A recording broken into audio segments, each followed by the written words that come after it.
Hi friends, good morning to all of you.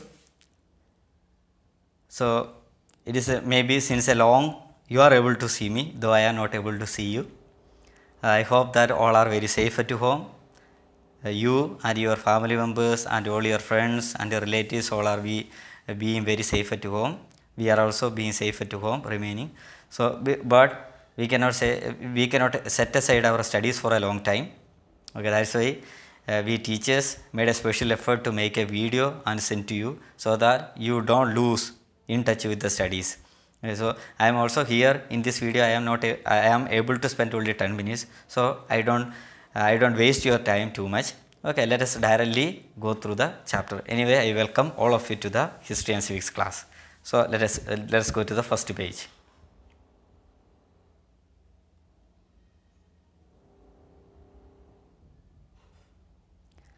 Here, so I have explained in the first page what are the three organs of the government. Okay, this I have purposefully I have added in the beginning of the lesson.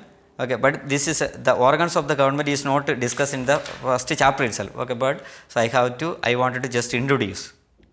So these are the three organs of the government: legislature, executive, and judiciary. So you have already learned. I know you already know that what is these three organs, and what is the legislature?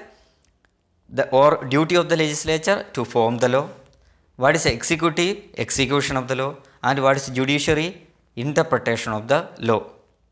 And in coming chapters, in detailed, it will be discussed. Anyway, let us go to the first chapter. Let me go to the next page.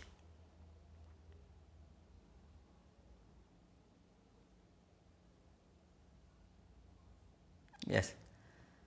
So especially in this chapter, we will be discussing about the Indian form of government or Indian parliamentary system of government. So we can say that Indian democracy is known as Indian parliamentary system of government, and it is strictly based on the constitution. And see that an introduction which is given there in your textbook. So there is a quotation which is given by Winston Churchill, who is explaining about the democracy. He has made it soon after the Second World War in 1945.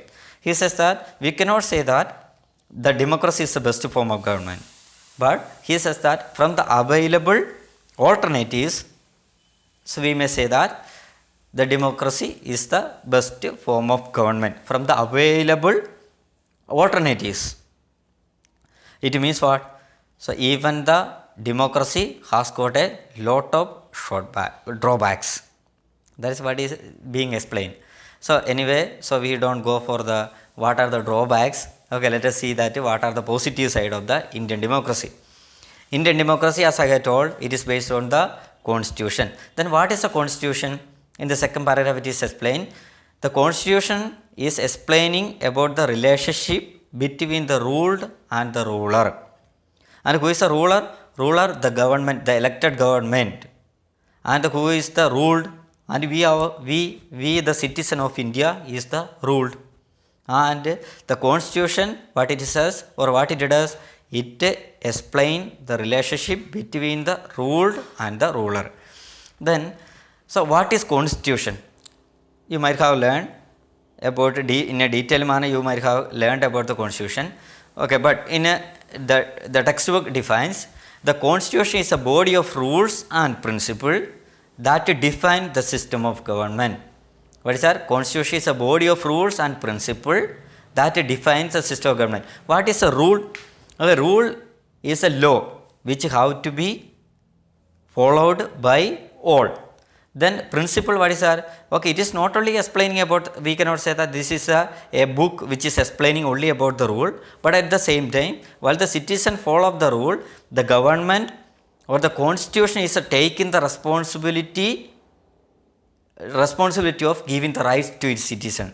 Okay, so this principle means that the rights which are given to the citizens. And India follows a parliamentary system of government. What does it mean that parliamentary system of government? Parliamentary system of government explains that all powers to take the decision lies in the representative body called parliament. It means that, so without the permission of the parliament, no decision, the government cannot execute its powers.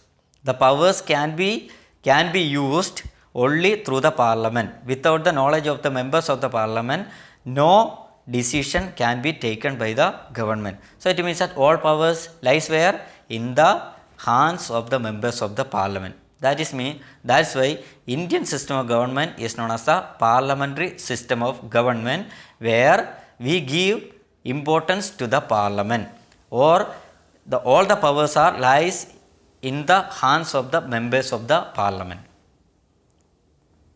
And Indian system of parliamentary system of government is known as a bicameral system.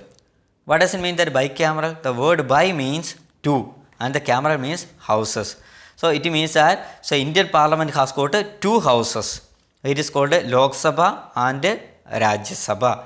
Okay, that is why the Indian parliamentary system of government is known as a bicameral system of government. And here among them, the first one is Lok Sabha.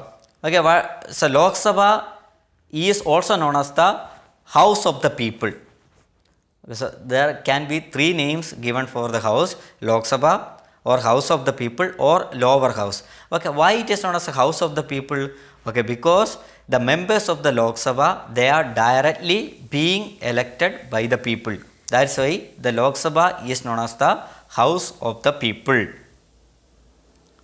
And Rajya Sabha is the Council of State. Okay, what is a Council of State? Because the members of the Rajya Sabha, they are not being directly elected by the people, but they are being elected by the state legislature. Okay, that's why it is known as the Council of State, and also Rajya Sabha also is known as the upper house. And so the last point in this video, this will be the last point which I am explaining. So India has got a federal system of government. Okay, what do you mean by this federal? So we can say that Indian parliamentary or Indian system of government cannot be called as a purely unitary, nor we cannot call it as a purely it is a federal. So in the coming chapters, or maybe in the coming points, we will be explaining about what are the federal features and what are the unitary features. Okay, but so first of all we have to understand that what does it mean by federal. Okay, federal means that the powers of the government is divided between the central government and the state government, or it is called subject. So you might have heard about the three lists. Okay, there is a union list, and there is a state list and concurrent list. The union list, all the subjects which comes in the union list, only the central government has got the power to take the decision, or the union government. Or the state list, all the subjects which comes under the state list, only the state government has got the power to take the decision. And in the concurrent list, both the state government and the central government has got equal power to take the decision. Okay, so that is why India follows the federal form of government. Okay, these are the points which I want to explain in this particular video. So I hope that I will be coming with the next video soon. So thank you so much for listening me patiently. Maybe as a task, you may explain that how the formation from the previous textbook. You collect the information about the constitution, when it was made, who are the formers, and how it was made, and from which are constitution. Okay, among the world constitution, from whichever constitution India has taken its principles. So these things you can prepare by yourself. So thank you so much for listening to me. I hope that we will meet you on the next video. Thank you.